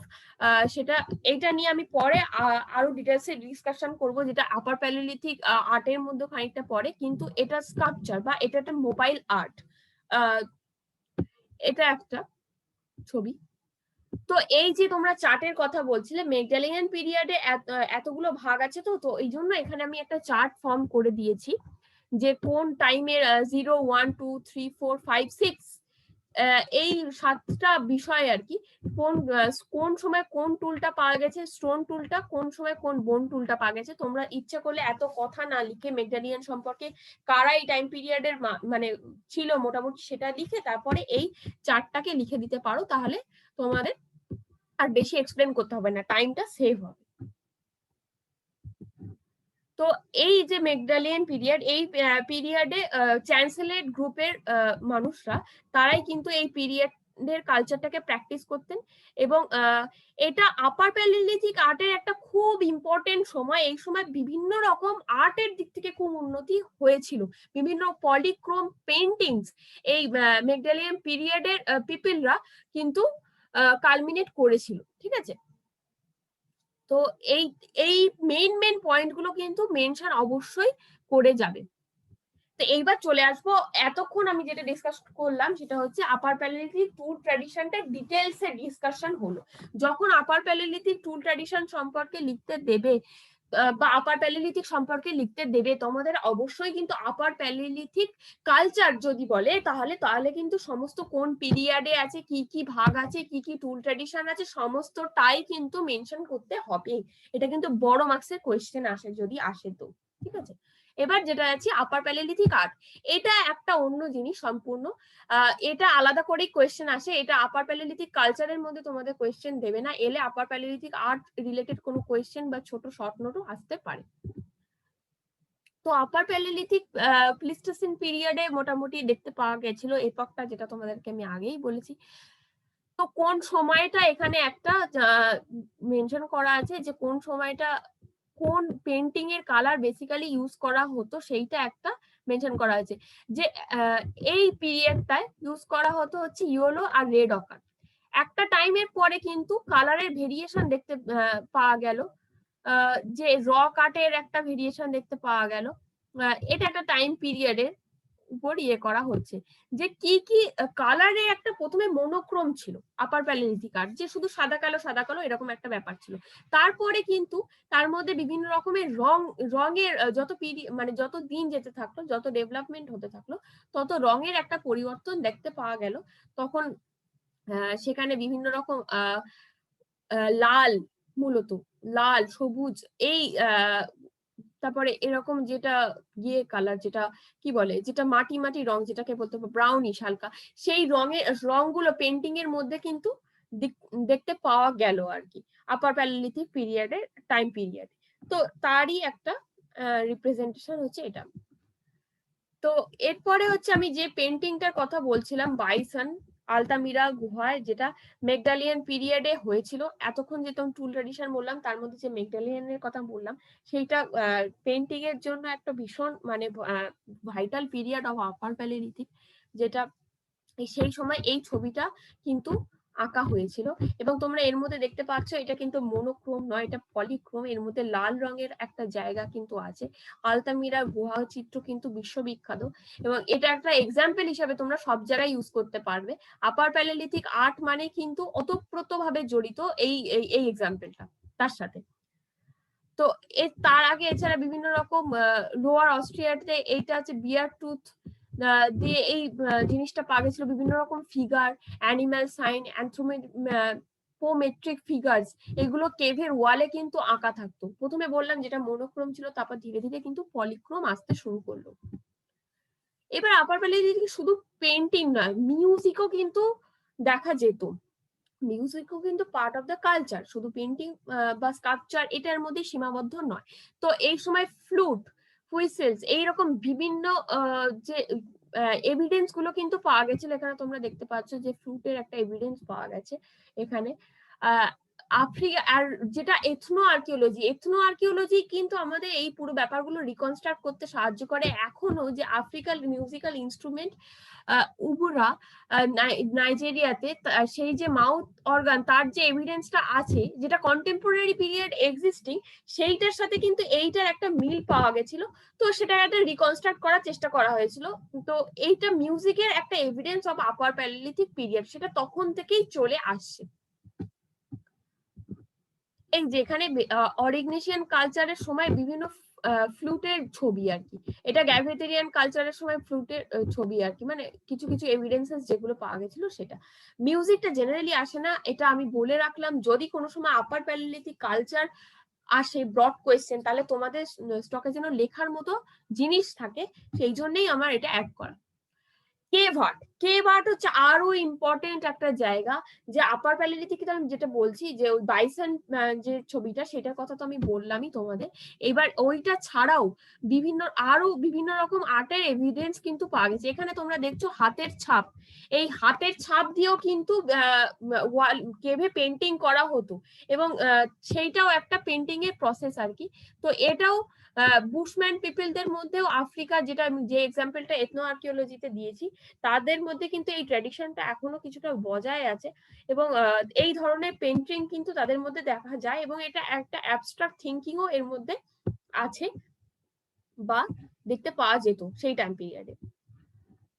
তো লাস্ট কজ হচ্ছে আর একটা কেভ পেন্টিং, যেটা ফ্রান্সে দেখতে পাওয়া যায়, সেটা হচ্ছে অকার আর চারকোল, রেড অকার যেটা বলা হয় আর কি, রেড অকার আর চারকোল দিয়ে এই পেন্টিংটা করা হয়েছিল। এটাও একটা খুব ইম্পর্টেন্ট পেন্টিং, যেটা মেগডালিয়ান পিরিয়ডে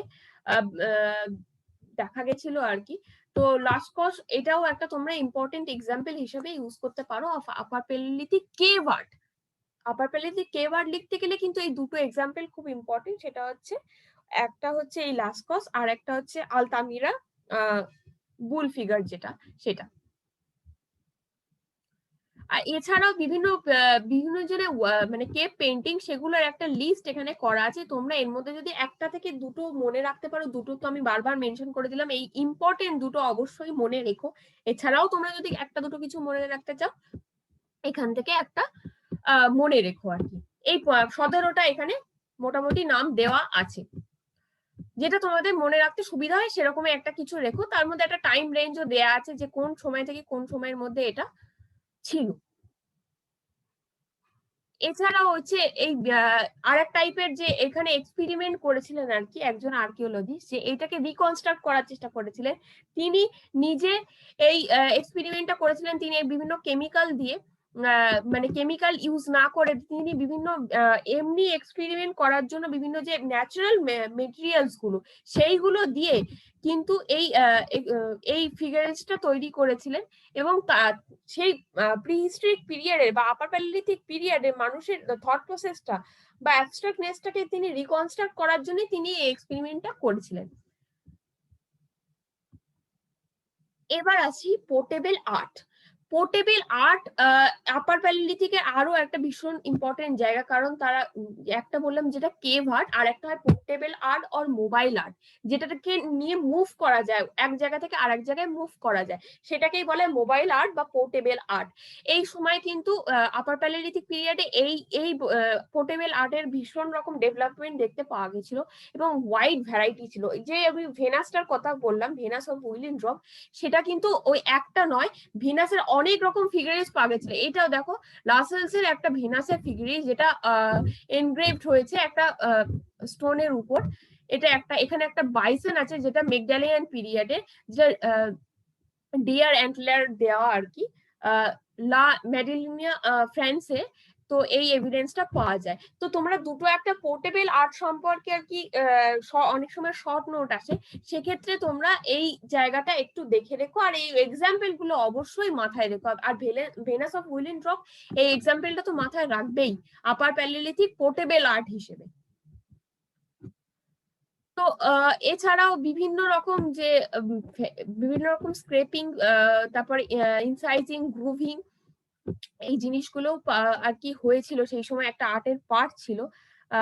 ফিগারেটিভ মানে বিভিন্ন ফিগার ড্রয়িং তার এবং তার পার্সপেক্টিভ থাকতো, শুধু ফিগার যে 2D ফিগার তা নয়, তার একটা মানে পার্সপেক্টিভ সেন্স থাকতো, সেটা অলমোস্ট 3D এর মতোই দেখতে লাগতো। তো সেই তারই কিছু এভিডেন্সেস এই ছবিটাতে আছে আর কি। সেটা এছাড়া তোমার এনগ্রেভ অকারে একটা পিনাকেল পয়েন্ট কেভ পাওয়া যায়, যেটা ওল্ডেস্ট পোর্টেবল আর্টের একটা এক্সাম্পল বেসিক্যালি। তো এছাড়াও এগশেলস দিয়েও বিভিন্ন রকম আর্ট আর্ট পিস তৈরি করা হতো, সেইগুলোরও এভিডেন্সেস পাওয়া গেছে আর কি। তো এটা হচ্ছে আর্লিয়েস্ট ফিগার যেটা সাউথ আফ্রিকাতে পাওয়া যায়, অ্যাপেলো 11 কেভে। তো এই হচ্ছে মোটামুটি কেভ আর্টের এক্সাম্পলস, মানে কেভ আর্ট বলছি, পোর্টেবল আর্টের এক্সাম্পলস। এটা হচ্ছে একটা রেনডিয়ার অ্যান্টলার, যেটা ফ্রান্স থেকে পাওয়া গেছে এবং এটা এনগ্রেভড, মানে বিভিন্ন রকম এনগ্রেভিংস এর উপর কিন্তু দেখা যাচ্ছে। এবং একটা স্টাইলিশ হর্স এর মধ্যে এনগ্রেভ করা আছে। এই এনগ্রেভিংটাও এইটা কিন্তু মেগডালিয়ান পিরিয়ডের একটা খুব সিগনিফিকেন্ট ব্যাপার ছিল বা আর্টের মধ্যে পড়তো। ভেনাসের কথা যেটা বলছিলাম আমি, এই ভেনাস হচ্ছে বিভিন্ন পশ্চারে পাওয়া গেছিল, এইগুলো হচ্ছে ভেনাসের বিভিন্ন ছবি এবং তার এগুলোকে মোবাইল আর্ট হিসেবে ব্যবহার করা হতো। এই ভেনাসের বিভিন্ন রকম ইন্টারপ্রিটেশনস আছে, কিন্তু আমি এত ইন্টারপ্রিটেশনস এর মধ্যে যাব না। তোমরা পোর্টেবল আর্ট সম্পর্কে লিখতে দিলে এই ভেনাসের কথাটা মাথায় রাখবে। এবং এই গ্যাভেটেরিয়ান পিরিয়ডে এই ভেনাস পাওয়া গেছিল মোটামুটি।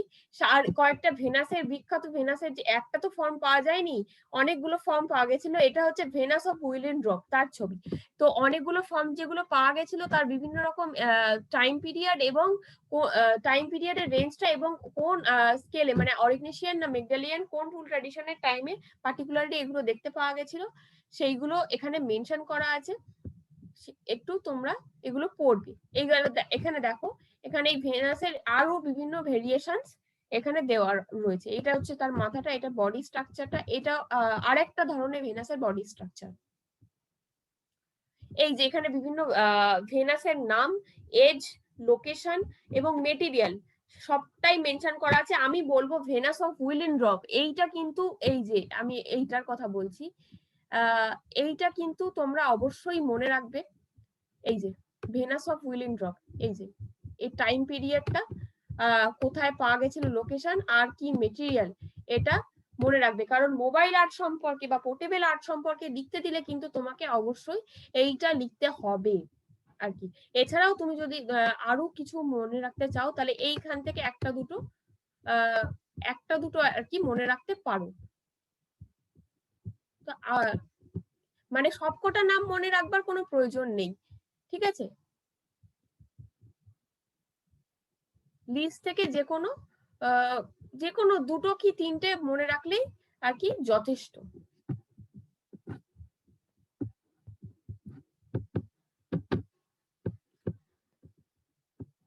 এবার এই যেটা বললাম যে ভেনাস ফিগারিস, তার বিভিন্ন রকম ইন্টারপ্রিটেশন রয়েছে এবং তাতে রাসেল একরকম ইন্টারপ্রিটেশন দিয়েছেন, ডরমট এক ধরনের ইন্টারপ্রিটেশন দিয়েছেন। তো তো এখানে ভেনাস যে এই ফিগারিন্স, এগুলো বেসিক্যালি একটা রিপ্রেজেন্টেশন অফ ফিমেল বিউটি, সেটা একটা রিপ্রেজেন্ট করতো।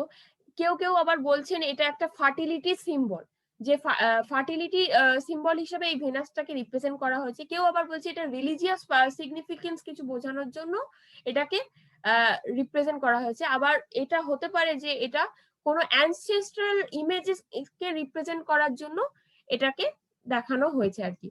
তো এরকম বিভিন্ন রকম ইন্টারপ্রিটেশন আছে। এই ইন্টারপ্রিটেশন গুলো তোমাদের অত পড়ার নেই, কিন্তু বিষয়গুলো জেনে রাখা দরকার, সেটা বেশি ইম্পর্টেন্ট। এবার চলে আসছে অর্নামেন্টস। আপার প্যালিওলিথিক পিরিয়ডে অনেক রকম অর্নামেন্টস দেখা যেত, তার মধ্যে মোস্টলি যেটা দেখা যেত সেটা হচ্ছে শেল অর্নামেন্টস। শেল অর্নামেন্টস এর বিভিন্ন, এই দেখো এখানে বিভিন্ন টাইপের শেলস আছে। হ্যাঁ, বিভিন্ন টাইপের শেলস আছে এবং এছাড়া এই শেলস গুলো দিয়ে তারা বিভিন্ন রকম অর্নামেন্টস তৈরি করতো, যেমন ব্রেসলেট, অ্যাঙ্কলেট, রিংস, এগুলো তৈরি করে তারা সেগুলো ইউজ করতো। এবং ক্লোদিং এও অনেক সময় বিডস ব্যবহার করা হতো। শ্যাটেল পিরিয়ডে এই বডি অর্নামেন্টস গুলো পাওয়া যায়, যেগুলো মোটামুটি যেটা ডাইমেনশন ছিল সেটা হচ্ছে 1 সেন্টিমিটার। এবার হচ্ছে বিভিন্ন আর্ট, যেটা আপার প্যালিওলিথিক, তার বিভিন্ন রকম আন্ডারস্ট্যান্ডিংস আছে, যেমন সেটার বাউন্ডারি কি আছে, সেটা স্ট্রাকচারাল হাইপোথিসিস কি আছে, সেগুলো বিভিন্ন রকম ইন্টারপ্রিটেশন আছে। সেইগুলোর ইন্টারপ্রিটেশন যেটা বলতে আর কি, তো এটার যে এই যে এতগুলো আর্ট আছে, সেগুলো আর্ট তো শুধু থাকলেই হলো না, তার বিভিন্ন রকম সেন্স আছে, কি সেন্সে এই ছবিগুলো তৈরি করা হয়েছিল, তাদের কি পার্সপেক্টিভ ছিল। মানে তারা মূলত হান্টার এন্ড গ্যাদারিং কমিউনিটি কিন্তু এই ছবিগুলোকে ড্র করতো। তারা তখন তাদের প্রফেশনটাই হান্টার গ্যাদারিং ছিল এবং তারা এটা একটা এন্টারটেনমেন্ট পারপাসে বেসিক্যালি তারা এইগুলোকে মানে এই ড্রয়িংস গুলো করতো। মূলত এদের মধ্যে এনিম্যাল স্ট্রাকচারটাই বেশিরভাগটাই দেখা যেত। এছাড়া তোমার এই যে এইগুলো তারা করতে যেত, এদের পিছনে তাদের পার্টিকুলার এমটা কি ছিল, অনেক সময় বলা যেত যে ম্যাজিক্যাল প্র্যাকটিসেস হয়তো কিছু ছিল।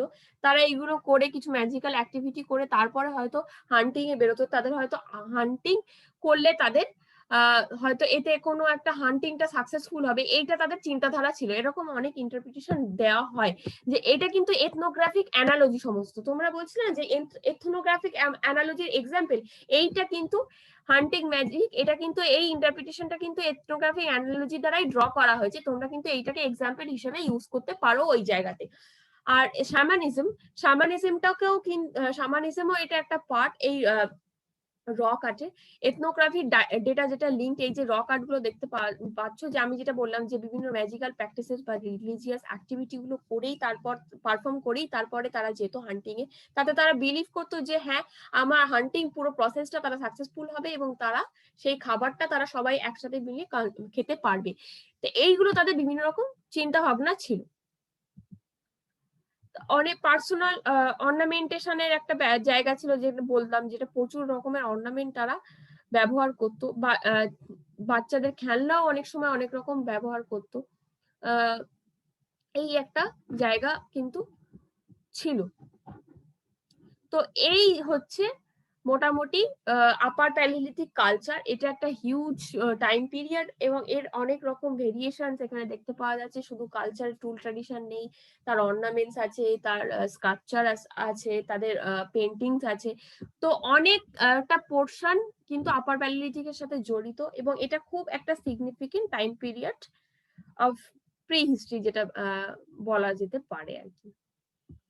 কোনো প্রশ্ন থাকলে বলতে পারো।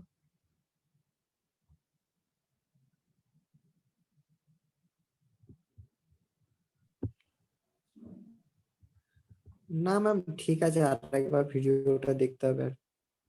আচ্ছা, এমনি বোঝা গেছে ম্যাম যেগুলো বলেছেন। মূল বিষয়টা বুঝতে পেরেছো তো? এখানে কিন্তু অনেক কিছু জিনিস এক্সট্রা আছে, ঠিক আছে? তোমাদের অতটা দরকার নেই। তোমাদের যে জায়গাটা দরকার সেটা আমি বলেই দিয়েছি, যে টুল ট্র্যাডিশনের জায়গাগুলো যেটাগুলো আমি এক্সপ্লেন করলাম, যে গ্র্যাভিটেরিয়ান, ম্যাকডেলিয়ান, অরিগনেশিয়ান, এই যে জায়গাগুলো, এইগুলো কিন্তু তোমাদেরকে লিখতে হবে এবং পড়তেও হবে।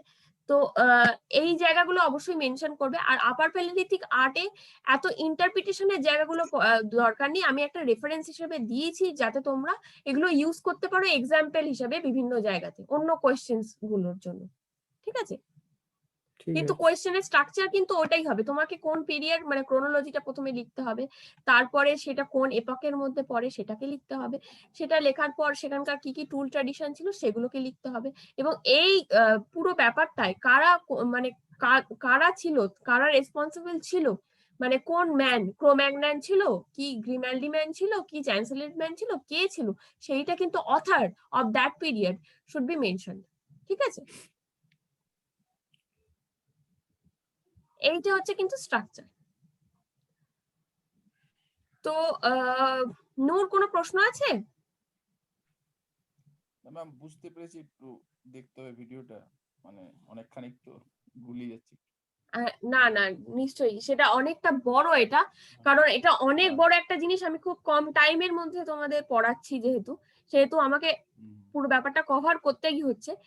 কিন্তু কোয়েশ্চেন আমি তোমাদের অ্যাসাইনমেন্ট দেব এই আপার প্যালিওলিথিক পিরিয়ডের উপর লিখতে, তখন তোমরা আনসার যখন করতে যাবে তখন বুঝতে পারবে যে কোন পোর্শনটা তোমার দরকার বেশি, কোন জায়গাটা ইলাবোরেটলি লিখতে হবে, সেইটা তখন বুঝতে পারবে আর কি, ঠিক আছে? ঠিক আছে। আর হ্যাঁ বলো, হ্যাঁ বলো। ক্রোম্যাগনান আসছে ওটা, হ্যাঁ আপার প্যালিওলিথিক এতেই ওই ক্রোম্যাগনান, চ্যান্সেলিটি আর গ্রিমাল্ডি যেটা মানে হ্যাঁ হ্যাঁ সেটা হ্যাঁ সেটা কি আপার প্যালিওলিথিক টাইমে আসছে না হ্যাঁ, আপার মিডল প্যালিওলিথিকেই প্যালিওলিথিক? আসছে। না, আপার প্যালিওলিথিকেই আসছে। মিডিল প্যালিওলিথিকে তোমার নিয়ান্দারথাল ম্যান আসছে। নিয়ান্ডারথাল।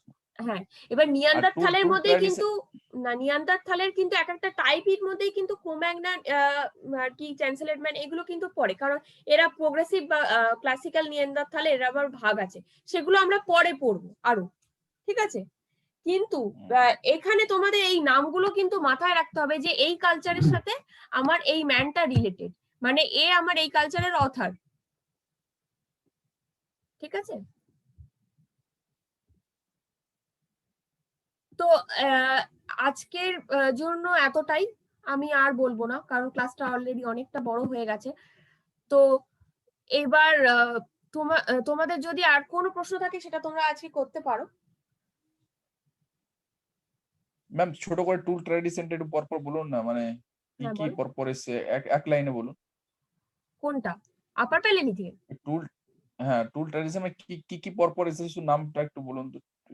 আপার প্যালিওলিথিক পিরিয়ডের শুরু হচ্ছে, প্রথমে হচ্ছে পেরিগডিয়ান, শাটল পেরিয়ান, মেগডালিয়ান, অরিগনেশিয়ান, গ্যাভিটেরিয়ান,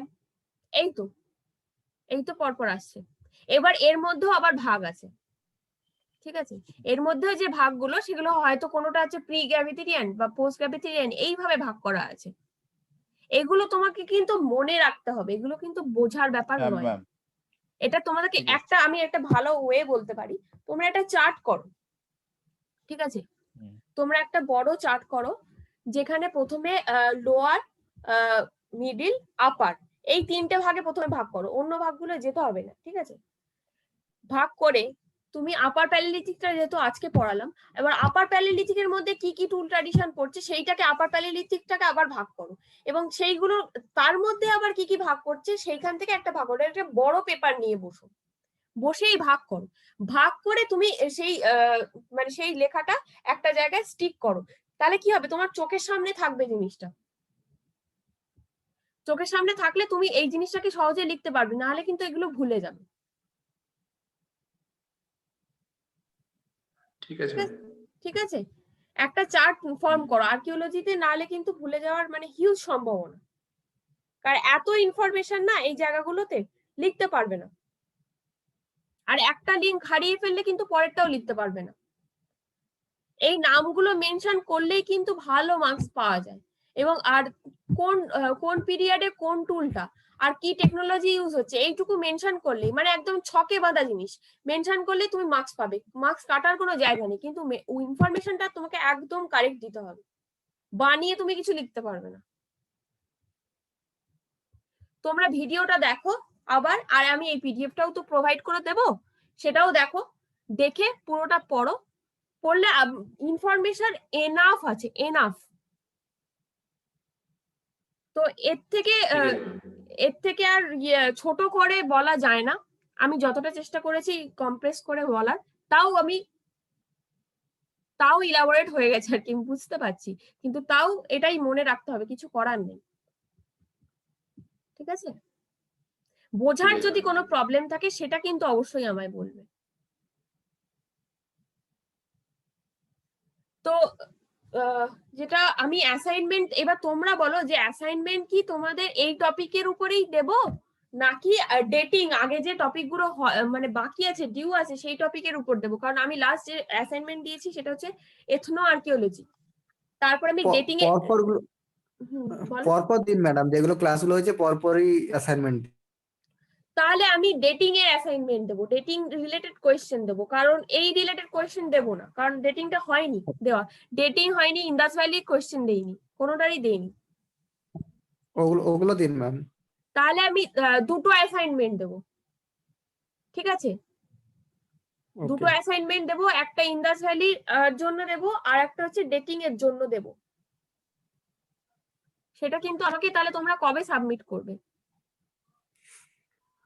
নেক্সট উইকের মধ্যে। আপনার ক্লাস কবে হবে? আর নেক্সট উইক তো স্যাটারডে ক্লাস হচ্ছেই, কিন্তু ইন দা মিন টাইম আমি হয়তো আরেকটা ক্লাস নেব এই উইকের মধ্যে আর কি, নেক্সট স্যাটারডে আগে দেখছি আমি, সেটা আমি বলে দেবো কবে নেব সেটা বলে দেবো, কিন্তু নেব আর কি।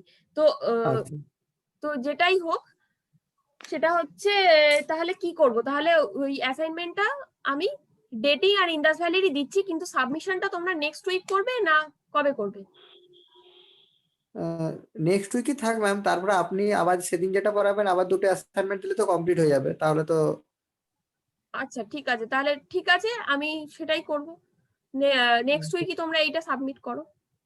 ঠিক আছে। ঠিক আছে, তো আজকের জন্য এই অবধি। ঠিক আছে। ঠিক আছে, নেক্সট উইক কবে ক্লাস নিচ্ছি সেটা আমি বলে দেবো।